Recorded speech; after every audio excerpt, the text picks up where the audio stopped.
حضرت علی سے کسی نے پوچھا، علی آپ کی زندگی میں کوئی ایسی حسرت جو رہ گئی ہو؟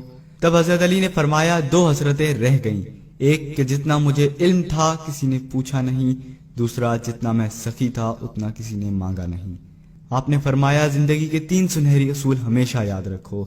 ایک، اس سے ضرور معافی مانگو جسے تم چاہتے ہو۔ دوسرا، اسے مت چھوڑو جو تمہیں چاہتا ہے۔ تیسرا، اس سے کچھ نہ چھپاؤ جس پر تم اعتبار کرتے ہو۔ آپ نے فرمایا، دوست سے سنبھل کے دوستی کرو، ہو سکتا ہے وہ کسی دن تمہارا دشمن بن جائے، اور دشمن سے سنبھل کے دشمنی کرو، ہو سکتا ہے وہ کسی دن تمہارا دوست بن جائے۔ زبان کا وزن بہت ہی ہلکا ہوتا ہے، مگر بہت کم لوگ اسے سنبھال پاتے ہیں۔ آپ نے فرمایا، جسم ایک دکان ہے اور زبان اس کا تالا۔ جب تالا کھلتا ہے تو معلوم ہوتا ہے کہ دکان سونے کی ہے یا لوہے کی۔ زندگی تیز ہواؤں کی مانند ہے، جس نے اس کی آندھیاں برداشت کر لیں وہ کبھی غم کی گھٹا نہیں دیکھتا، سرسبز و شاداب باغ دیکھتا ہے۔ حضرت علی سے کسی نے پوچھا، یہ کیسے پتا چلے گا کہ جو پریشانی یا مصیبت ہم پر آئی ہے وہ اللہ کی طرف سے آزمائش ہے یا ہم پر اللہ کی طرف سے سزا ہے؟ آپ نے جواب دیا، جو مصیبت تجھے اللہ کی طرف لے جائے وہ آزمائش ہے، اور جو مصیبت تجھے اللہ سے دور کر دے وہ سزا ہے۔ حضرت علی کے پاس ایک یہودی آیا اور کہا، میں نے سنا ہے کہ جب آپ مسلمان عبادت کرتے ہو تو وسوسے اور خیالات آتے ہیں، جبکہ ہم عبادت کرتے ہیں تو ہمیں نہیں آتے۔ حضرت علی نے جواب میں فرمایا، اگر ایک گھر فقیر کا ہو اور ایک گھر امیر کا تو چور کہاں جائے گا؟ یہودی نے کہا، امیر کے گھر میں۔ حضرت علی نے فرمایا، کبھی تو شیطان ان کو ستاتا ہے جن کے دل میں اللہ ہو، جن کے دل میں اللہ کی محبت نہیں ہوتی وہاں شیطان کا کیا کام؟ آپ نے فرمایا، جب تمہاری جان کو خطرہ ہو تو صدقہ دے کے جان بچاؤ، اور جب تمہارے دین کو خطرہ ہو تو جان دے کر دین بچاؤ۔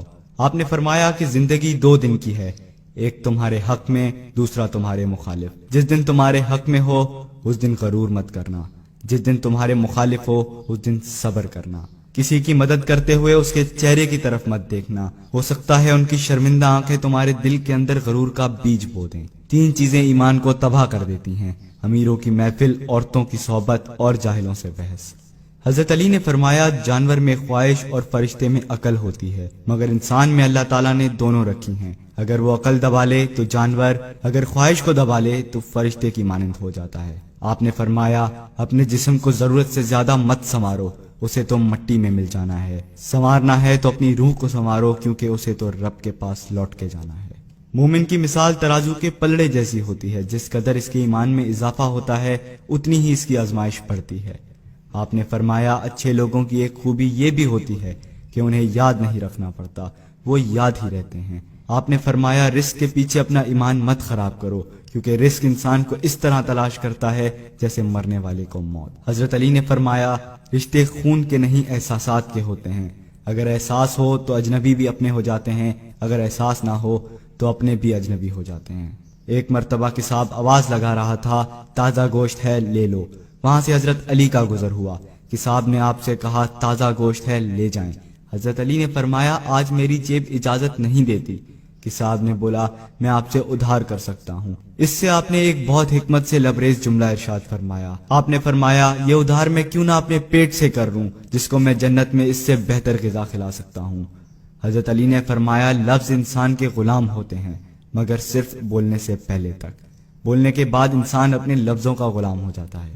آپ نے فرمایا، کوئی تمہارا دل دکھائے تو ناراض مت ہونا، کیونکہ قدرت کا قانون ہے، جس درخت کا پھل زیادہ میٹھا ہوتا ہے لوگ پتھر بھی اسی کو مارتے ہیں۔ آپ نے فرمایا، کسی کا عیب تلاش کرنے والے کی مثال اس مکھی جیسی ہے جو سارا خوبصورت جسم چھوڑ کر صرف زخم پر جا کر بیٹھتی ہے۔ آپ نے فرمایا، اچھا دوست چاہے کتنا بھی برا بن جائے کبھی اس سے دوستی مت توڑنا، کیونکہ پانی چاہے کتنا بھی گندا ہو آگ بجھانے کے ضرور کام آتا ہے۔ آپ نے فرمایا، زندگی کے ہر موڑ پر صلح کرنا سیکھو، کیونکہ جھکتا وہی ہے جس میں جان ہوتی ہے، اکڑنا تو مردے کی پہچان ہوتی ہے۔ دوست ہو یا پرندہ دونوں کو آزاد چھوڑ دو، اگر لوٹ آیا تو تمہارا، نہ لوٹ کر آیا تو تمہارا وہ کبھی تھا ہی نہیں۔ بادشاہ نے وزیر کو انگوٹھی دی اور کہا، اس پر کوئی ایسا فقرہ لکھوا لاؤ جسے میں خوشی میں پڑھوں تو اداس ہو جاؤں اور غم میں پڑھوں تو خوش ہو جاؤں۔ وزیر گیا اور انگوٹھی پہ یہ لکھوا لایا کہ یہ وقت بھی گزر جائے گا۔